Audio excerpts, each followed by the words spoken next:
पद्म पुराण में वर्णित माघ मास के शुक्ल पक्ष की जया एकादशी की कथा इस प्रकार है। युधिष्ठिर ने भगवान कृष्ण से पूछा, भगवान, आपने माघ मास के कृष्ण पक्ष की खटतिला एकादशी का वर्णन किया। अब कृपा करके ये बताइए कि शुक्ल पक्ष में कौन सी एकादशी होती है, उसकी विधि क्या है तथा उसमें किस देवता का पूजन किया जाता है। भगवान श्री कृष्ण बोले, राजेंद्र, बतलाता हूँ, सुनो। माघ मास के शुक्ल पक्ष में जो एकादशी होती है उसका नाम जया है। वह सब पापों को हरने वाली उत्तम तिथि है। पवित्र होने के साथ ही पापों का नाश करने वाली है तथा मनुष्यों को भोग और मोक्ष प्रदान करती है।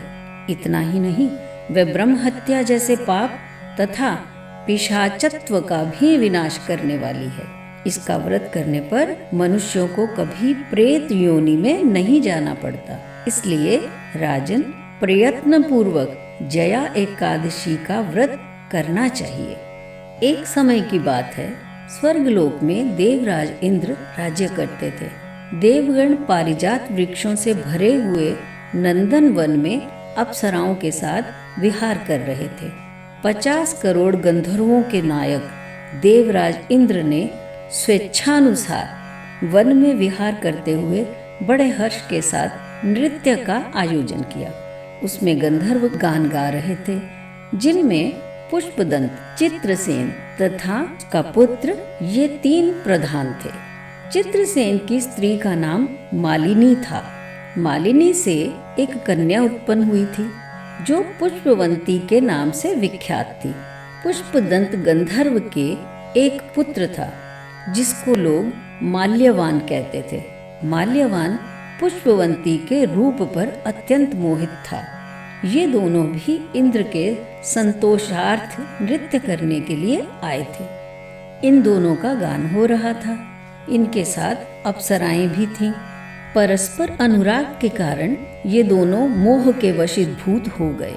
चित्त में भ्रांति आ गई, इसलिए वे शुद्ध गान ना गा सके। कभी ताल भंग हो जाता और कभी गीत बंद हो जाता। इंद्र ने इस प्रमाद पर विचार किया और इसमें अपना अपमान समझकर वे कुपित हो गए। अतः इन दोनों को शाप देते हुए बोले, ओ मूर्खों, तुम दोनों को धिक्कार है। तुम लोग पतित और मेरी आज्ञा भंग करने वाले हो। अतः पति पत्नी के रूप में रहते हुए पिशाच हो जाओ। इंद्र के इस प्रकार शाप देने पर इन दोनों के मन में बड़ा दुख हुआ।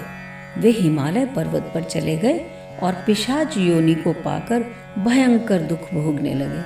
शारीरिक पातक से उत्पन्न ताप से पीड़ित होकर दोनों ही पर्वत की कंदराओं में विचरते रहते थे। एक दिन पिशाच ने अपनी पत्नी पिशाची से कहा, हमने कौन सा पाप किया है जिससे ये पिशाच योनि प्राप्त हुई है। नरक का कष्ट अत्यंत भयंकर है तथा पिशाच योनि भी बहुत दुख देने वाली है। अतः पूर्ण प्रयत्न करके पाप से बचना चाहिए। इस प्रकार चिंता मग्न होकर वे दोनों दुख के कारण सूखते जा रहे थे।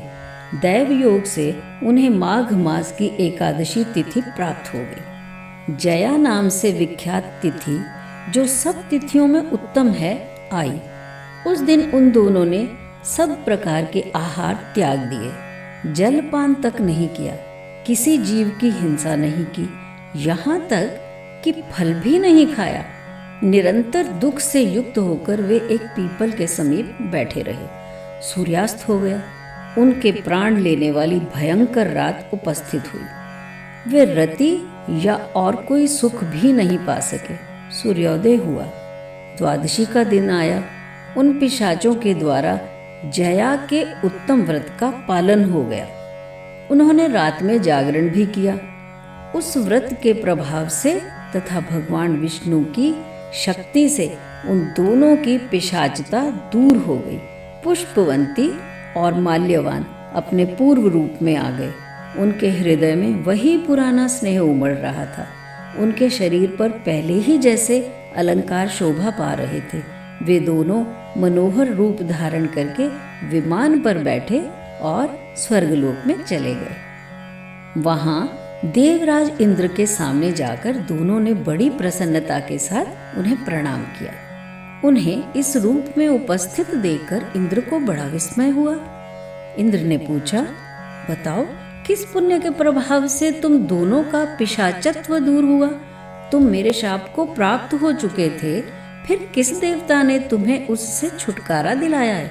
माल्यवान बोला, स्वामिन, भगवान वासुदेव की कृपा तथा जया नामक एकादशी के व्रत से हमारी पिशाचता दूर हुई है। इंद्र ने कहा, तो अब तुम दोनों मेरे कहने से सुधा पान करो। जो लोग एकादशी के व्रत में तत्पर और भगवान श्री कृष्ण के शरणागत होते हैं, वे हमारे भी पूजनीय हैं। भगवान श्री कृष्ण कहते हैं, राजन, इस कारण एकादशी का व्रत करना चाहिए। नृपश्रेष्ठ, जया ब्रह्म हत्या का पाप भी दूर करने वाली है। जिसने जया का व्रत किया, उसने सब प्रकार के दान दे दिए और संपूर्ण यज्ञों का अनुष्ठान कर लिया। इस महात्म्य के पढ़ने और सुनने से अग्निष्टोम यज्ञ का फल मिलता है। वासुदेव श्री कृष्ण भगवान की जय।